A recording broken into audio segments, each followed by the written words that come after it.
stop selling things which is not. It goes too long. I get so tired on the stage that I don't think I'll be able to make it anymore. So I do sign all the photographs that are there. They are signed by me, and not by like the Beatles had little old ladies signing them. I read this in a book, and I don't. So I do all that. But so you can take these endless photographs. And you can video away or whatever, and ask me questions. So that's what you got about 10, 15 minutes, whatever, of questions, and then I'll fuck off, and then everyone gets a thing. Okay, so anyone questions, and try not to do that one. What's your favorite color? Because I can't do that. Yeah. Well, was there any significance to the 35 hash marks on the wall drapes? Not overt. I'm not sure. It was designed to all of the stuff to representing stuff that it's like a prison of the mind, whether you're inside the mind or outside the mind, and is that God outside there, is that us in the prison, and it's so there's a number of things going on, and all the different ventures. There's Leonardo da Vinci stuff. There's ancient Greek text there. There's Sanskrit. So not specifically, as far as I know, the 35. On the door. I'll check with that, but I don't think so. Yeah. I really don't have a question. I just want to be able to tell my students that I conversed with you because I love you.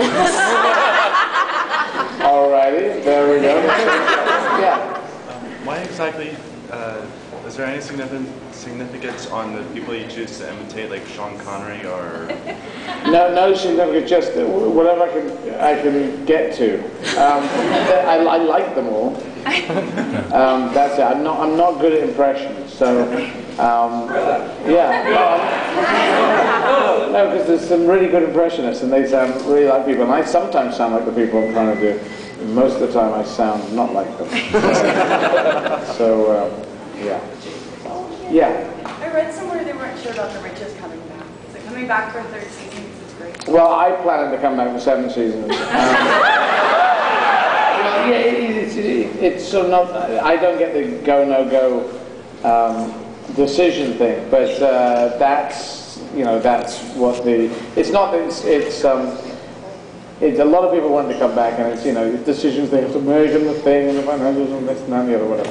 So I just say whether they want it or not, I'm coming back and doing more. So, yeah. What's the weirdest thing that's ever happened to you on the road? That's the color question. Is it? Okay. Okay. Blue is the answer. That's for you. Oh. That's heavy things. Thank you for the heavy things. Everything is. Security desk. Make sure it's really a bottle of champagne. Oh, we need to bring some wine. But anyway, how much of the show is improv, how much is planned, and how much you just like roll with the audience? It's all tightly scripted.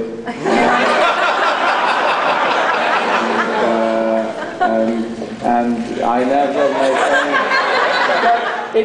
It's like I decided to start. I tried to develop a molten material idea whereby the material is never quite set, so that I always am a little confused as to how it goes.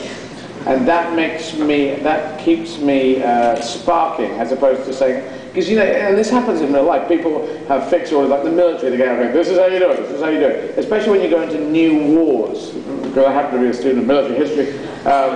Just a casual, hey, people dying.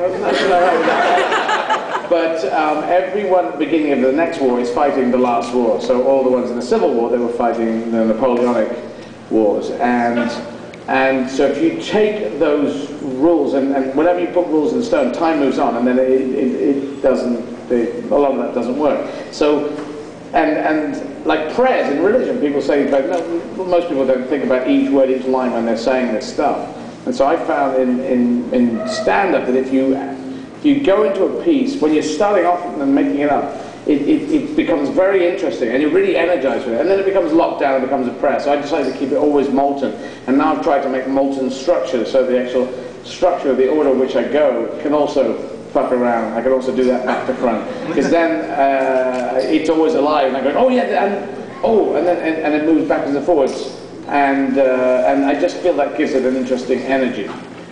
But I know roughly where I'm going, and then there's a lot of, I add up as much as I can. So I'd say like tonight was about, I don't know, 10, 15 minutes of improv. The structure was all over the place. And each individual piece was fairly all over the place. And each time I do a piece, I'm doing it about 10% different each night.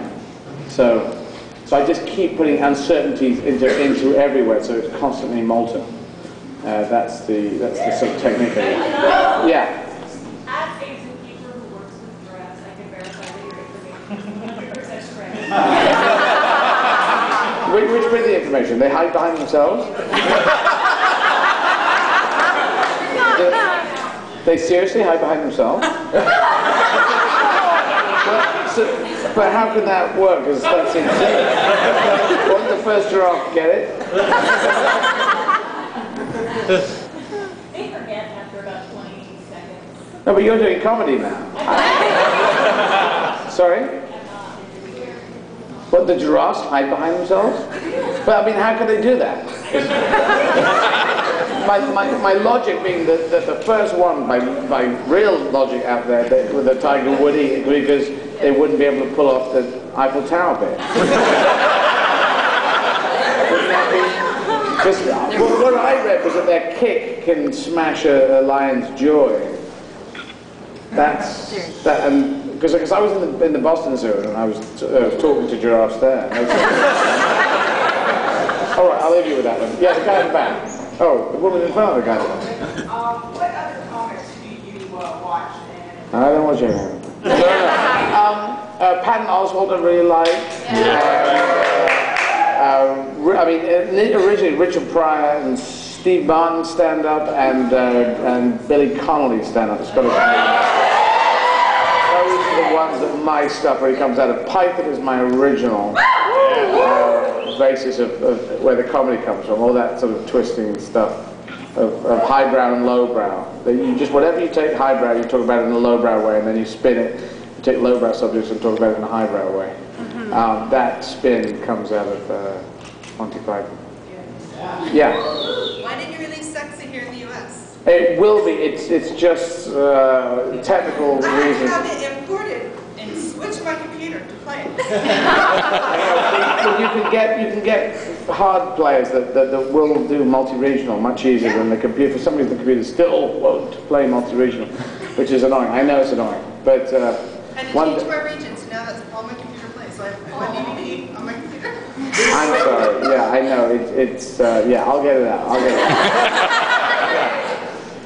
Are you working on any pictures? Well, there's an animated film called Igor that's going to come out that I'm in, and there's a Tom Cruise movie called Valkyrie that's coming out next February that I'm in. I'm talking about doing one now, which will be later this year. Anything else I told you? Oh yeah, there's a Sally Potter independent film that I've also done, and I think it's called Rage. So that was a very interesting one to do, and yeah, so those three are floating about. You can never quite tell when they come out, but I believe Valkyrie is set for February, and Igor is set for about later. This is for the fall, when things fall off trees. Yeah. Exactly how many times have you seen Star Wars? Not many. No, Empire Strikes Back I prefer. Actually, I like Star Wars up to the final bit where they all get this Jimmy Fix-It badge. They're all so happy at the end. Empire Strikes Back, for some reason, is more darker. No, actually, I think probably they're both good. The third one all gets a lot of strange Wookiee little bunnies. But I haven't seen, what are they called? Ewoks. Mini Wookiees, yeah. So I haven't seen it that many times. Star Wars, Empire Strikes Back I've seen about 5 times. 4 times? I know, but it's not like 20 times. Whereas things like Italian Job, the original time Job, I've seen about 20 times. And and on a Magic Secret Service. On a Magic Secret Service.